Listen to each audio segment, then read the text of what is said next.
Okay, thank you.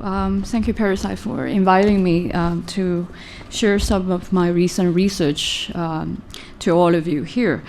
Okay, so is it moving? Oops.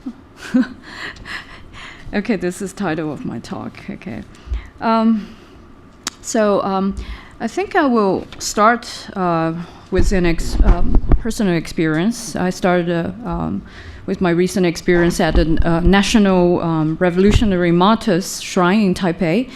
So I was there one day on one fine Sunday morning at 9 p.m. sharp for a ceremony of the guard changing. And I can see a big group of Japanese tourists were waiting, getting excited, and taking photos and discussing the procedure of the ceremony.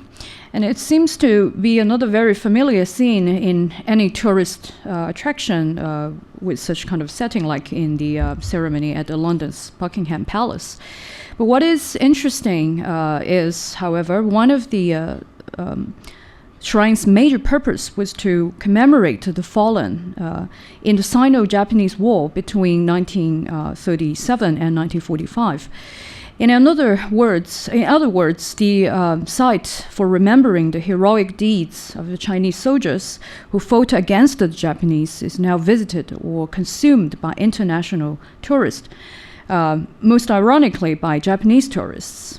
Moreover, the site where the shrine now stands was actually the original seat of Taipei's Gokok Shrine, a ritual and commemorative space for enshrining the dead Japanese soldiers during the same war. Built in 1942, the Shinto Shrine was an important space that embodied the legitimacy of Japan's military imperialism on the island when it was still a model colony of Japan. I think this case well illustrated some of the common characteristics World War II monuments in Great China region share. It crystallizes complicated entanglement among memories of the war, colonialism, revolution, urban changes, and current-day tourist industry. So my talk today introduces my research that explores 5 cases, the Taipei one as one of the 5, of monuments and public commemorative space related to World War II in mainland China, Taiwan, and Hong Kong. And so actually these 5, you can see the timeline, like when these monuments were erected. And actually most of them were before or during or right after the war. And where they are in these 5 places. So in these 3 societies, the modern idea of monument came hand in hand with the region's various bloody experience of modernity. You have revolution, colonization, wars, and massacres in the same century. And the vicissitudes of the political circumstances in the 3 societies have created a critical moments of changes which exerted great influence on how World War II is narrated through the monuments respectively. Okay, so these are the 5 ones. The monuments in mainland China actually experienced first the shift of main subject of historical writing of the war after the nationalist communist civil war between 1945 and 1949. And secondly, China's own ideological shift in the post-Mao period. In Hong Kong, the British colonizers established mirror images of the mother country's historical memorials. The handover of the city's sovereignty from the British colonizer to the People's Republic of China in 1997 is undoubtedly another turning point for its commemoration of World War II. In Taiwan, the monuments have always been caught between constant rewritings of historical subjectivities by the politically powerful, firstly, the Japanese colonizers, then the nationalist government. And since the mid-1980s, the democratization and the desinization led by the Democratic Progressive Party in the early 2000s composes a new political myth also around the war. So through the studies on the monuments, the project illustrates past and ongoing controversies and contestations over Chinese nation, sovereignty, modernity, and identity. Despite their historical affinities, the three societies in question vary in their own ways of telling, remembering, and forgetting World War II. These divergences are not only rooted in their different political circumstances and social experiences, but also in their current competitions, confrontations, and integrations. So in this research, I focus on monuments that are or were dedicated to or adapted to commemorating the heroes or the victory of World War II. They are, well, I just show you some images. The cenotaph in Hong Kong, which is in Central, and the war victory Stele in Chongqing. Now its name is a bit different. It's called Liberation Stele. The Army No. 1 India-Burma Corps Memorial Military Cemetery in Guangzhou. Note to the eagle, that's the theme image of this conference. And the National Revolutionary Martyrs Shrine in Taipei. And finally, Shanghai Sihang Warehouse. And it's now also turned into a museum called Shanghai Sihang Warehouse Memorial Museum. Okay, so along my explanation of these cases, in order to give you a better idea of the context, I'll show you some video clips. Okay, so it's easier for you to follow the whole historical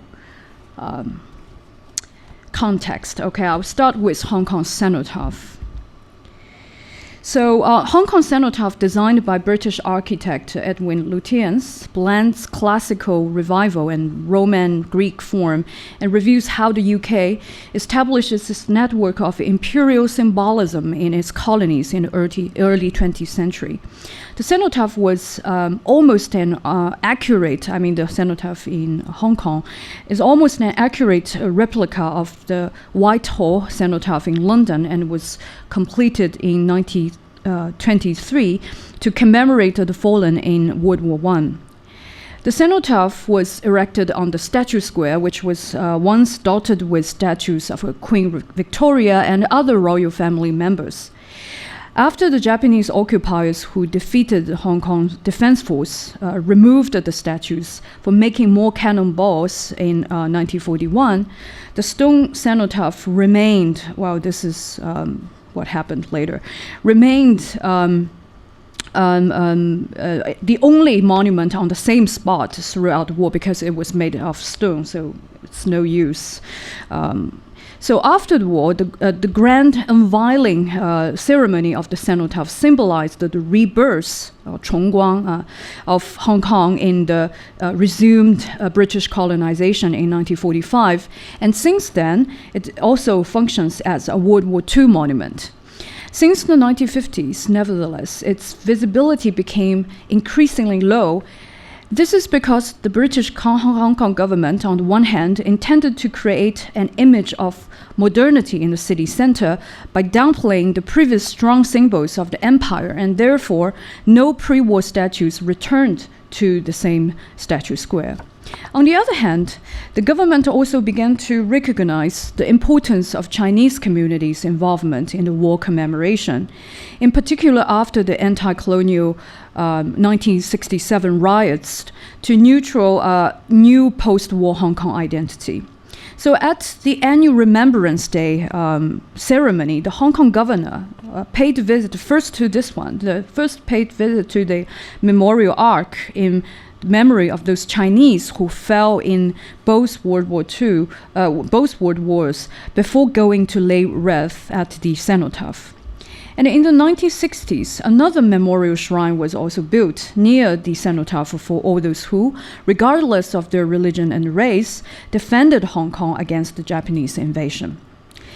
After 1997 handover, major ceremony that commemorates the victim of World War II moved to this shrine from the cenotaph, a move that can be interpreted as an intentional forgetting of Hong Kong's colonial past. This ceremony held last week in Hong Kong, as it's every year. So now I just want to show you one clip from Hong Kong filmmaker Fu Chan's film The Longest Summer, and interestingly, he also take the site of the cenotaph as the beginning of his film. You have ensured the territory's peace and stability over many years. The testament of your contribution is in the territory's prosperity, well-being, and reputation in the world. The Corps, with its loyalty and professionalism, will not be forgotten, for you are an integral and vital part of the British garrison. All of you who have served in the Hong Kong Military Service Corps can look back on your achievements with pride. Whilst the Corps will disband, its memory and reputation will live on.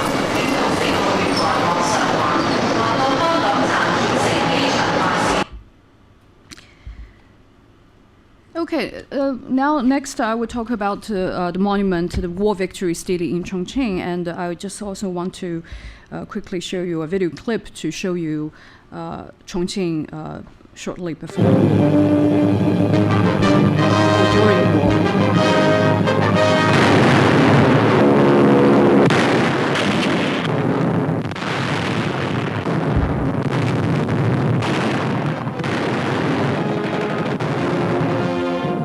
Chongqing, oft-bomb capital of China, takes Japanese air raids as usual. Under the guidance of Madame Chiang Kai-shek and her sisters, the Chinese are continually rebuilding the city. Modern structures of brick and masonry replace the old. Here is proof that a city is as strong as its people. Old China, serene, grim, determined, fights on. Chiang Kai-shek at the helm.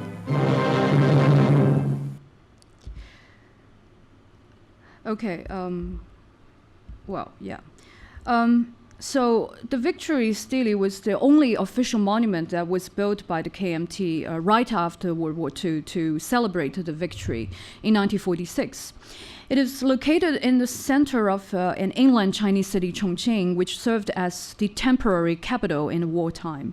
Chongqing survived many devastating air raids by the Japanese, and it was also a pivot for the military collaboration between China and the Allied in the battlefield across southwest China and Southeast Asia. During the war, on the same spot of the Victory Stele, a temporary structure named the Spiritual Fortress was already erected in 1941. While the spiritual fortress resembled a smoke signal in the military tradition of Asian China, the main component of the new monument, this is the one, was a four-faced clock and a weather vane and the four reliefs, which apparently alluded more reference to the European aesthetics of monument. And in turn, the Victory Stele shows a new way of constructing imagined community. In the foundation of the monument, a time capsule consisting of many interesting objects, for example, the design sketch of the monument, newspaper, magazine of that time, stamps, photos, literary works, an open letter from the US President Franklin Roosevelt to the citizens of Chongqing, a reel of 16mm documentary film that captured images of wartime Chongqing were buried down underneath the foundation. However, after the civil war between the communists and the nationalists ended in the 1949, the Victory Stele was soon renamed by the Communist Party to Liberation Memorial, which remains today. The original inscriptions of Chiang Kai-shek on the Victory Stele was removed, and in Chinese, actually, Liberation War was immediately associated with the Civil War, and so the original purpose of the monument was thus forgotten. It was not until recently that the previous life of the monument was again inscribed on a copper plate near the monument. And so you can see this is early 1950s, where political rallies was held around the liberation stele, no longer the war victory stele. Ironically, a replica of the original spiritual fortress and the victory stele could only be constructed in a film studio on the outskirts of the city, where the anti-Japanese TV drama, the Kangjiju, are shot, and tourists are welcomed. So the theme parkness of the recreation of the monument reveals interesting relations between war memory and cultural consumption of nationalism in China today. Okay, now I move on to Guangzhou, and you will see the eagle. And so this is a video about the Chinese expeditionary force, in case you are not familiar with their history. The Burma-Yunnan Road was a strategic international route for China to transport military needs. At the end of 1941, Japan launched an offensive into Burma, dealing a blow to China's British ally and cutting off the sole surviving international route to China. When Rangoon fell into Japanese hands on March 7, 1942, the Chinese government, at the Britain's request, dispatched the 5th and 6th Armies to cover for the British Army's retreat. Chinese soldiers fought fiercely against Japan, killing more than 5,000 Japanese troops. In April, China's expeditionary force fought heroically, led by General Sun Liren. China's 38th Division covered more than 7,000 British troops, allowing them to retreat to India. But on May the 8th, Mikina in Burma was taken by the Japanese, cutting off Burma-Yunnan Road and opening the gate for the Japanese to invade India. China's major forces retreated back to Yunnan. But the 22nd and the 28th Divisions encountered great difficulties such as hunger, disease, and getting lost in the Hukuang Valley, a dense jungle near the border. I'm Wang Yizhi with CCTV News. I'll see you next time.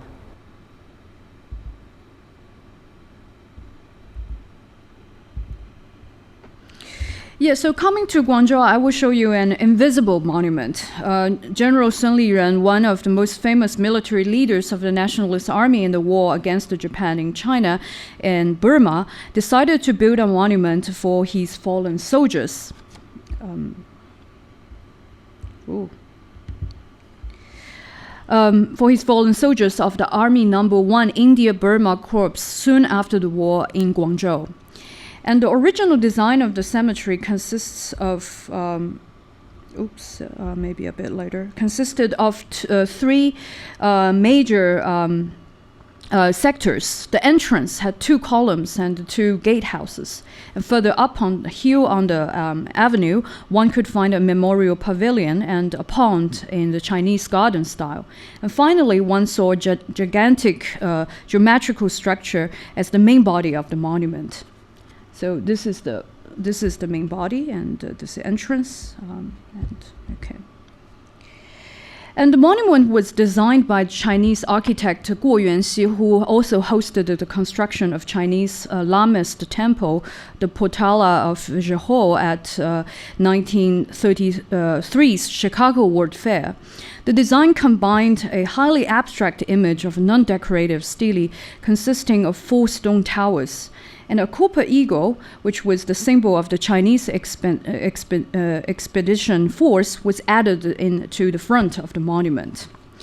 I found it's quite similar also to the German pavilion in the World Expo in Paris, and because both of the designer of the monument and the eagle studied in Europe, Bauhaus.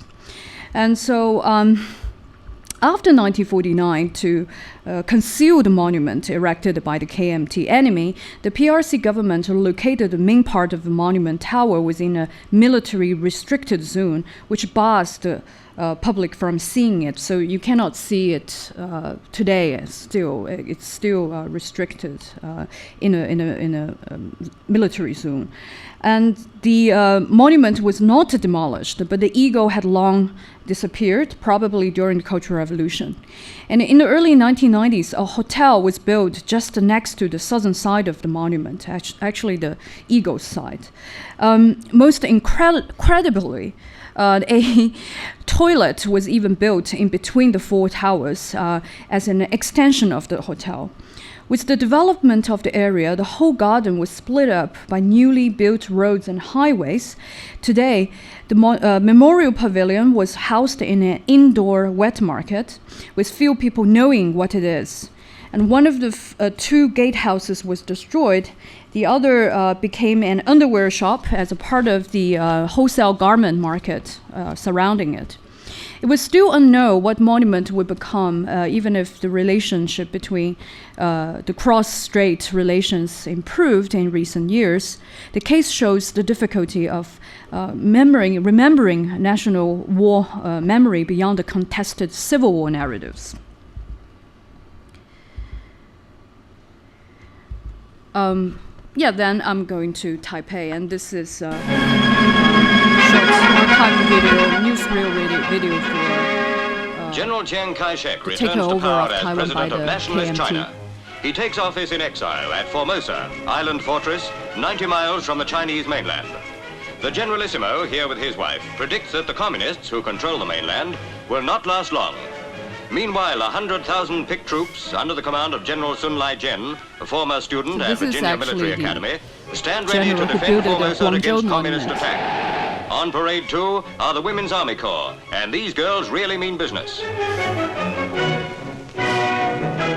At the huge military camp, troops work from sunrise to sunset 7 days a week to get themselves into peak condition. After their disastrous defeat at the hands of the communists, the nationalists have started anew, from scratch.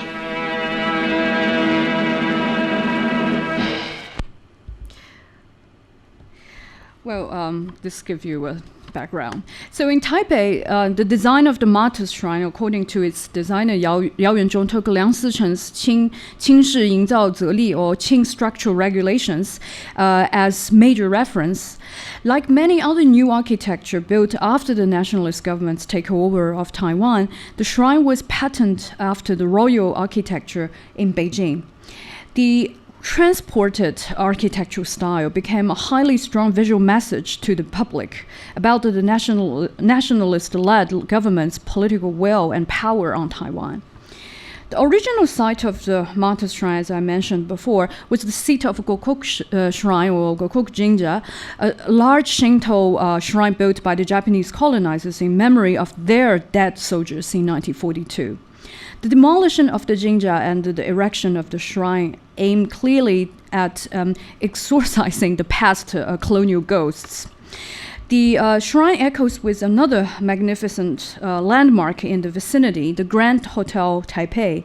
The hotel, which is easily recognizable with its highly repetitive elements of Northern Palace style, replaced the Taiwan Grand Shrine, the highest ranking Japanese Shinto shrine in Taiwan during the Japanese colonial rule.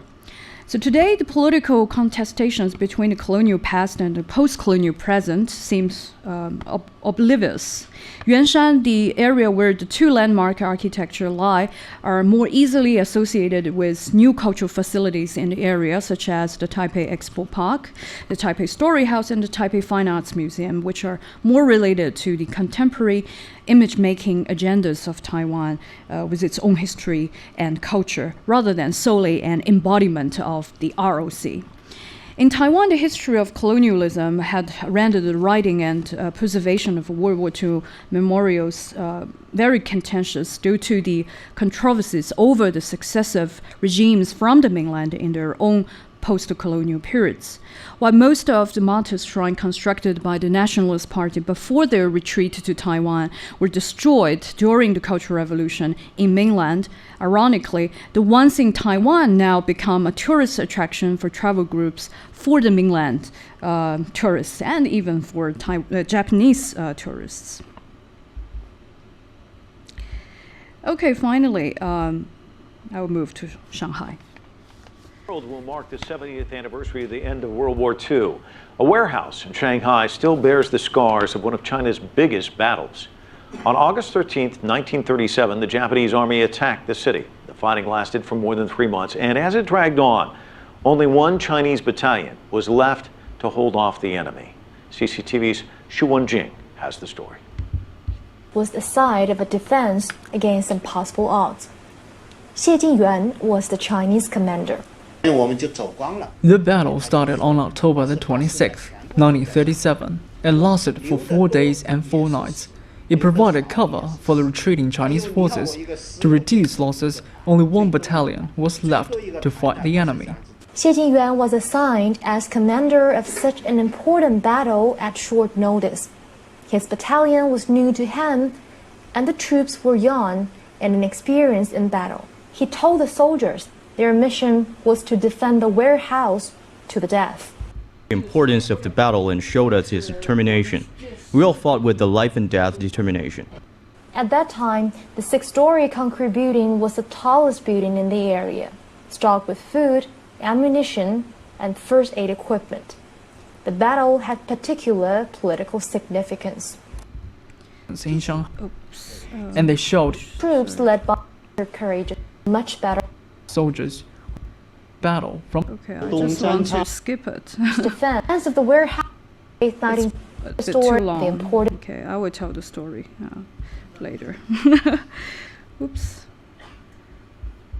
How to? as a memorial and heroism. Sorry about that. The battle site has been restored as a memorial to the torment of war. Yeah. Okay. Sorry. Yeah. Finally, opened in 2015, Sihang Warehouse Memorial Museum is an architectural relic where the furious and famous defense of Sihang Warehouse during the Battle of Shanghai between August to November 1937 took place. However, for a long time, the warehouse was barely used as a commemorative site in the Communist China's war memory narrative. Designed by the Scottish architecture firm Atkinson and Dallas, the warehouse conjuncts an interesting link between transnational architecture modernism and modern warfare. The warehouse lies between the Chinese area and the US-British settlement in Shanghai, rendering an optimal position for the defense of the Chinese army against the Japanese fire, which hadn't declared war against the Western powers at that time. The uniqueness of this is how it looked like at that time, and so after that it was actually not really used as a monument. So this is the on the on up left-hand side. It's the new museum. The uniqueness of Shanghai Warehouse Memorial Museum lies in that the facade of the building with the bullet holes after the battle was simulated and refurbished as an artificial war ruins. If we compare the wartime photographic image of the war and the current museum, one can observe a direct inference of the visual representations of the warehouse on the decision to create the artificial ruins. But these images mostly were taken by the Japanese army. The purpose of the ruins image is to, I think, it was stated in the introduction to the museum, to bringing back the historical scene, 历史现场, even if it is simulated. The simulation indicates that a new method of making contemporary Chinese war commemorative space is at work. Unfettered by the Western dichotomy of between the original and the copy, Chinese monument builders do not appear to be bothered by the first-handedness that constitutes the idea of authenticity. A kind of image centrism that is, I think, the pursuit after the visual resemblance rather than the object centrism, that is to recognize the original historical objects over others, prioritized a motion pic-like spectacle of the current form of the museum, and truly so because the bullet holes were remade under the supervision of the masters of props of the August 1st Film Studio, the most important military filmmaking institution since the establishment of the PRC. Well, and recently there's also, this is how the museum looks like now, and recently there's also a film made about this battle, but it was banned, it was pulled out from the schedule right before its premiere in Shanghai International Film Festival. Maybe you have heard about this news.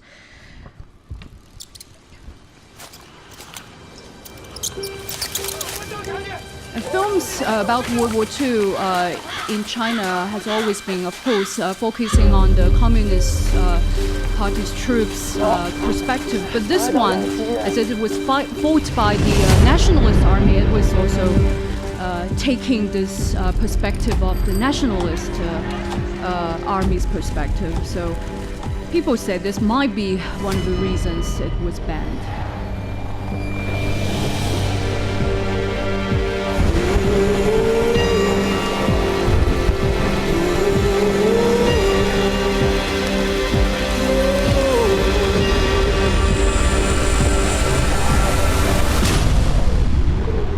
这边是天堂，那这边就是地狱。"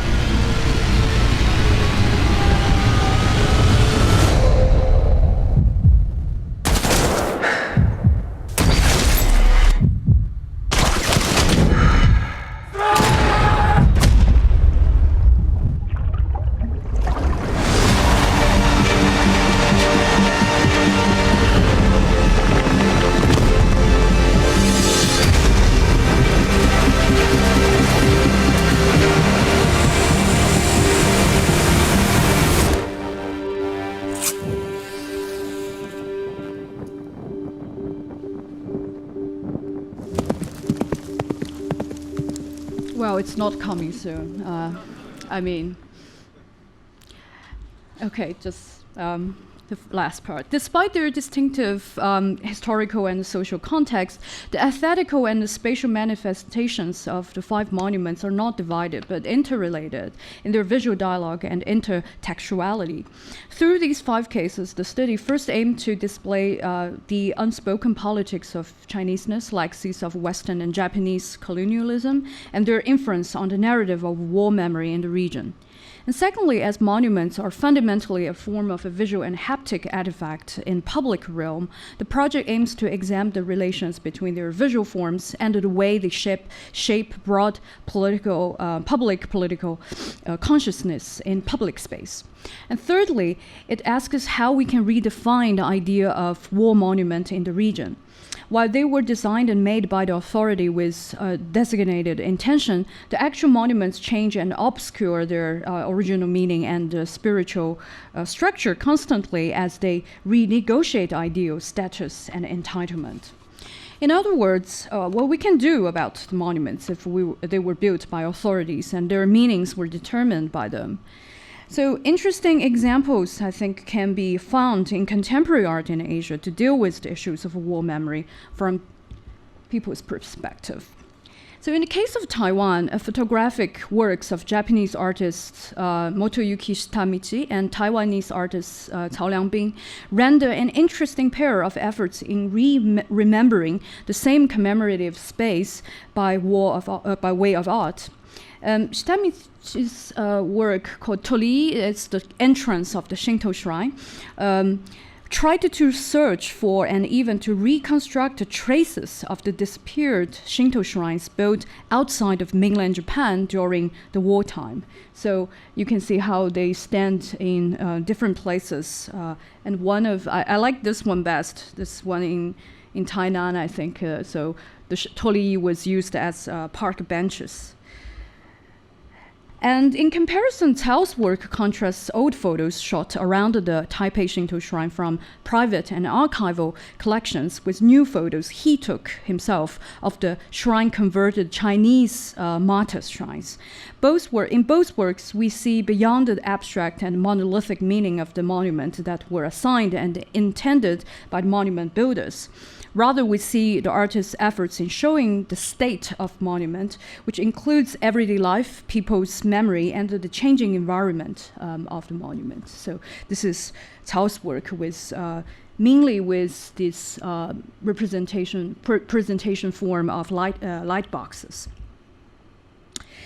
So I will conclude my speech with Hong Kong artist Li Kai-chung. Maybe some of you visited his studio this morning. Li Kai-chung's recent video work, The Retrieval, Restoration, and the Predicament, The video worker utilizes a voiceover that takes the first-person narrative from the perspective of the removed Queen Victoria statue, if you remember when I talk about the cenotaph, telling her journey from Hong Kong to Japan and back to Hong Kong.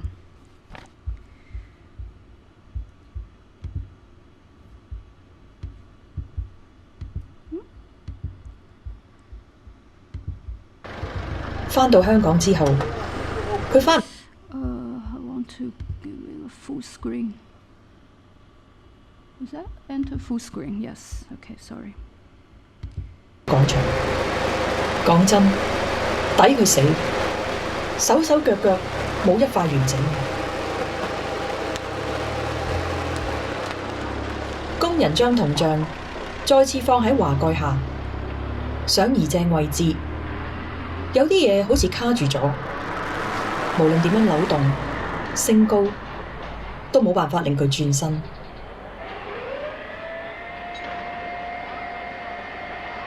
事情做得滴水不漏，就係難防俾佢一個轉身嘅機會。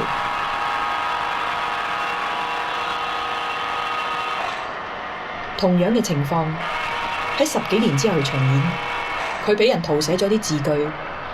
好似幅名畫染咗啲菜汁咁，睇到都嘔心。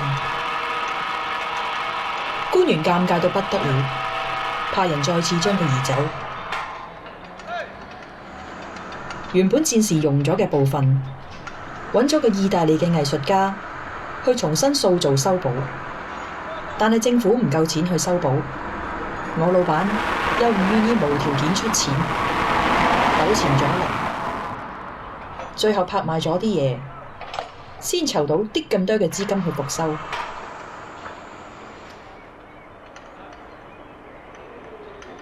但係嗰次又將復修好嘅部件拆落嚟，將驕傲寄託喺死物上。你話人係咪愚昧虛妄得可愛？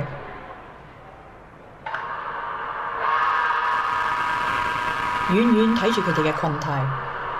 以前佢就靚到你唔敢直望佢，而家就為難在生嘅人。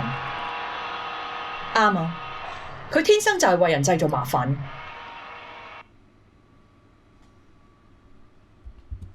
Yeah, that's the end of my talk. Thank you very much.